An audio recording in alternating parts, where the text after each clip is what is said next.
Hello everyone, welcome to Madding Musings by Geet Shekhawat, all about English literature, books and writings. आज का हमारा topic है American poetry और American poetry से हम एक बहुत फेमस पोएम की समरी स्टडी करने वाले हैं. पोएम है ब्रह्मा जो कि रैल्फ वाल्डो एमर्सन ने लिखी है. डिस्प्ले पे जो पिक्चर है वो रैल्फ वाल्डो एमर्सन की है. इनका शॉर्ट इंट्रो लेंगे हम, उसके बाद पोएम के स्टैंजा वाइज समरी देखेंगे. तो रैल्फ वाल्डो एमर्सन का जन्म 1803 में बॉस्टन में हुआ था.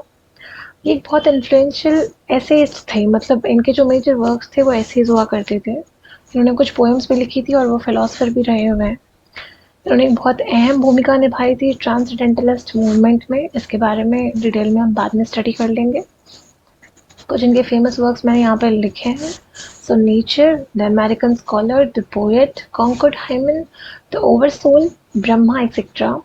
इनमें मोस्टली सारे एसेज रहे हैं, कुछ पोएम्स भी रही है. उनकी डेथ 1882 में हो गई थी जब वो 78 ईयर्स के थे, कॉनकर्ड में, ड्यू टू न्यूमोनिया.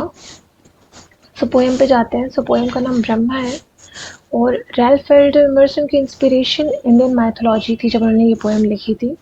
यहाँ पे जो ब्रह्मा है वो हिंदू जो गॉड है ब्रह्मा, उनका मेंशन किया हुआ है, जो क्रिएटर एंड डिस्ट्रॉयर है, मतलब जो सबसे पावरफुल गॉड है हिंदू धर्म के, उनके बारे में ये पोएम लिखी हुई है. तो ये पोएम का पार्ट ऑफ वॉइस ब्रह्मा के थ्रू है कि वो ये पोएम बता रहे हैं. We begin. If the red slayer think he slays or if the slain think he slain. यहाँ पे स्लेयर का मतलब हो गया हत्यारा, किलर, या फिर कोई नेगेटिव पावर जो चीज़ें ख़त्म कर देती है या किसी को डर देती है या फिर मारती है. सो अगर जो रेड स्लेयर, ऐसा मतलब डेविल दिखाया गया है, अगर वो सोचता है कि वो किसी को मार सकता है, और if the slain think he is slain, यहाँ पे स्लेन का मतलब विक्टिम है कि अगर विक्टिम सोच रहा है कि उसे मारा जा रहा है.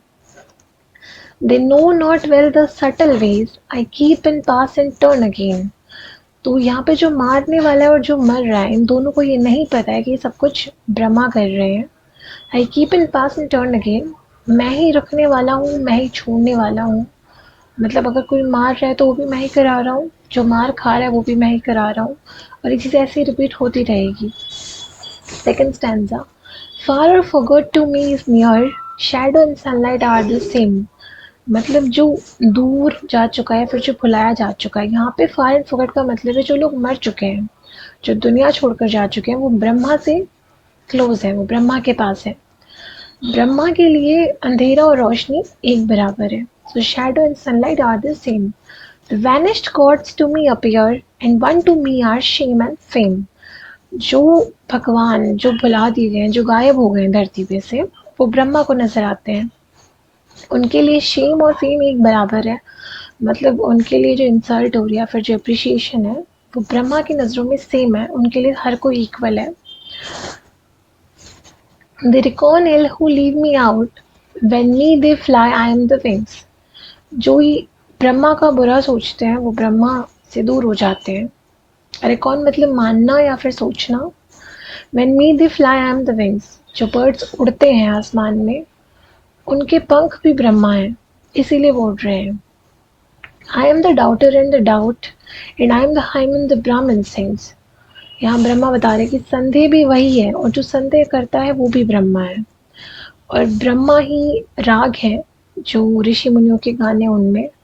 तो ओवरऑल इस पोएम से ब्रह्मा जी ये बता रहे हैं कि हर चीज़ में वो मौजूद है, वो हर जगह मौजूद है. The strong gods pine for my abode. जो बहुत स्ट्रॉन्ग देवी देवता हैं हिंदू माइथोलॉजी के, तो वो सारे ब्रह्मा की शरण में जाना चाहते हैं. And pine in when the sacred seven. जो हिंदू माइथोलॉजी में जो सैक्रेड सेवन है, मतलब जो बहुत 7 इंपॉर्टेंट थिंग्स है, जिनमें सैक्रेड 7 हो गए हमारे सप्तऋषि, सप्त सिंधु, सप्तपदी, सप्तलोकास, सप्तपुरी, सप्त चक्रास, सप्त समुद्रा. मतलब 7 जो ऋषि मुनि हैं great, 7 reverse, 7 stages of marriage, 7 realms of world, 7 sacred cities, 7 chakras and 7 oceans. मतलब ये जो sacred 7 है हिंदू ट्रेडिशन के, वो सारे भी ब्रह्मा के आगे किसी काबिल नहीं है. मतलब Brahma is the superior. But thou meek lover of the good find me and turn thy back on heaven. मतलब जो सच में अच्छाई को ढूंढना चाहता है, जो अपना भला देखता है वो ब्रह्मा की खोज में निकलता है और वो जन्नत की खोज में नहीं निकलता है। सो ब्रह्मा जी अपनी पावर्स बता रहे हैं कि हर एक चीज़ में, सृष्टि के कण-कण में वो प्रेज़ेंट हैं और जो ब्रह्मा में ध्यान लगाएगा उसका ही कल्याण हो सकता है। ये पोएम लिखने से पहले रैल्फ वाल्डो इमर्सन ने काफ़ी बुक्स पढ़ी थी हिंदू माइथोलॉजी की, काफ़ी रिसर्च करी थी और मे बी उनको मतलब उन्होंने ब्रह्मा को बहुत अट्रैक्टिव फाइंड किया होगा, इंटरेस्टिंग फाइंड किया होगा, तो उन्होंने ये पोएम लिखी थी। Brahma was his inspiration. अगर आपको वीडियो अच्छी लगी तो चैनल को सब्सक्राइब करो और लाइक करो। Good bye.